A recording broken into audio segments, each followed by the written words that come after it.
Oil India লিমিটেডৰ অবিবেচকি কাণ্ডৰ বিৰুদ্ধে টিংখাঙত প্ৰতিবাদ। অইলৰ বৰ্জিত পদাৰ্থ খেতিপথাৰত পেলোৱাৰ ফলত নষ্ট হ'ল ১ নম্বৰ বৰবিল গাঁৱৰ একাংশ ধাননি পথাৰ। ৪টাকৈ বৃহৎ পুখুৰী থকাৰ পাছতো খাদৰ বৰ্জিত তেল খেতিপথাৰত পেলোৱাৰ অভিযোগ অইল ইণ্ডিয়া কৰ্তৃপক্ষৰ বিৰুদ্ধে, আৰু যাৰ বাবে মূৰে কপালে হাত দিবলগীয়া অৱস্থা হৈছে অঞ্চলটোৰ কৃষকৰ।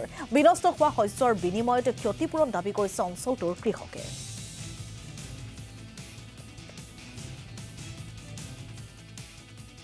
হ'ল ১ নং বৰবিল গাঁও পৰে। ইয়াত এটা খাত কেইদিনমানৰ আগতে খনন কাৰ্য চলি গ'ল। তাৰপিছত সিহঁতৰ কিবা ভুল ক্ৰমে অজানিত হ'ব পাৰে কিছু কেমিকেল দূষিত বাহিৰত নিগৰিত হ'ল। সেই কেমিকেল ওচৰৰে পথাৰত অজানিতে সোমাই কিছু যথেষ্ট সংখ্যক খেতিৰ লোকচান হৈছে। প্ৰথমেতো আমি গম পোৱা নাছিলোঁ যে খেতিখিনি পকিছে বুলি ভবা হৈছিলে। তাৰপিছত যেতিয়া কাটিবলৈ পঠিয়াইছোঁ তেতিয়া দেখিছোঁ যে ধান পকা নহয়, বিনিময়ত পচি গৈছে, ধান এটাও নাই, চব পতান। তো এইখিনি অইল কৰ্তৃপক্ষক আৰু বিষয়ববীয়াসকলক অৱগত কৰাব বিচাৰোঁ যে ইয়াৰ এটা উচিত